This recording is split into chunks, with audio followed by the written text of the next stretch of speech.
Selamat pagi para Boskonian dimanapun kalian berada. Salam sehat selalu. Mengawali kegiatan pembelajaran kita di hari ini, marilah kita siapkan hati untuk mendengarkan sabda Tuhan dan memohon berkat-Nya. Marilah mendengarkan sabda Tuhan. Dalam nama Bapa dan Putra dan Roh Kudus. Amin. Bacaan dari Lukas 6 ayat 39 sampai dengan 42. Yesus mengatakan pula suatu perumpamaan kepada murid-muridnya. Dapatkah orang buta menuntun orang buta?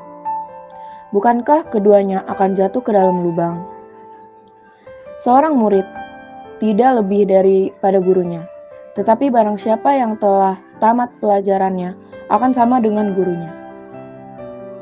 Mengapakah engkau melihat selumbar di dalam mata saudaramu, sedangkan balok di dalam matamu sendiri tidak engkau ketahui? Bagaimanakah engkau dapat berkata kepada saudaramu, "Saudara, biarlah aku mengeluarkan selumbar yang ada di dalam matamu," padahal balok yang di dalam matamu tidak engkau lihat? Hai orang munafik, keluarkanlah dahulu balok dari matamu, maka engkau akan melihat dengan jelas untuk mengeluarkan selumbar itu dari mata saudaramu. Demikianlah sabda Tuhan. Menghakimi orang lain. Mengapakah engkau melihat selumbar di dalam mata saudaramu, sedangkan balok di dalam matamu sendiri tidak engkau ketahui? Lukas 6 ayat 41. Teman-teman terkasih dalam Tuhan, pada suatu ketika, guru minta kepada sekelompok anak-anak untuk menuliskan apa saja kekurangan dari ketua OSIS. Dalam waktu 3 menit, anak-anak itu sudah menuliskan kekurangan-kekurangan ketua OSIS. Tahap selanjutnya, anak-anak diminta untuk menuliskan solusi dari setiap kekurangan yang telah mereka tulis.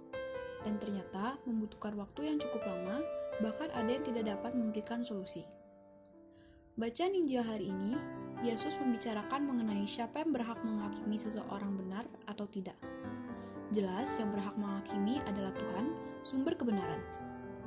Sedangkan kita, anak-anaknya, walaupun sudah hidup dibenarkan, tetap bukan sumber kebenaran.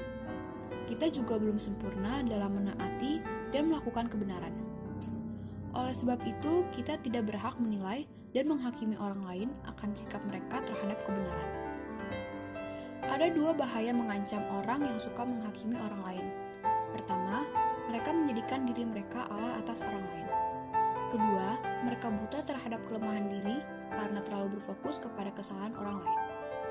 Pada akhirnya, karena mereka adalah orang buta yang mencoba menuntun orang buta lainnya, mereka terjatuh ke dalam lubang. Lewat perumpamaan, Yesus mengajak kita untuk tidak gampang menilai orang lain. Yesus mengajak kita untuk lebih menilai diri daripada menilai orang lain. Kalau kita mau menilai orang lain, lihatlah diri kita sendiri dahulu. Apakah kita seperti orang itu atau tidak? Apakah kita melakukan hal yang sama atau tidak? Jangan terburu-buru menilai orang lain. Hati-hatilah, karena bisa terjadi kita juga melakukan hal yang sama.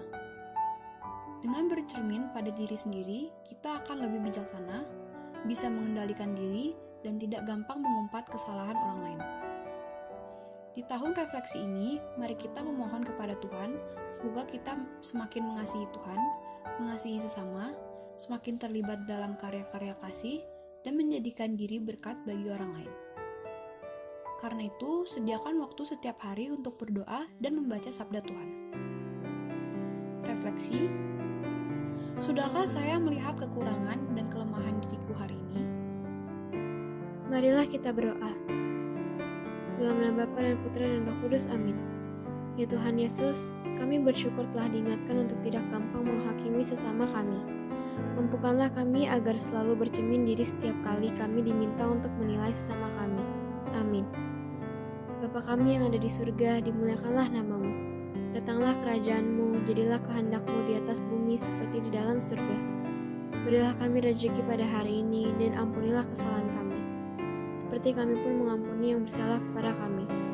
Dan janganlah masukkan kami ke dalam pencobaan, tetapi bebaskanlah kami dari yang jahat. Amin. Santo Yohanes Bosco, doakanlah kami. Amin. Dalam nama Bapa dan Putra dan Roh Kudus. Amin. Aksi. Aku hanya melihat hal-hal positif dalam diri sesama.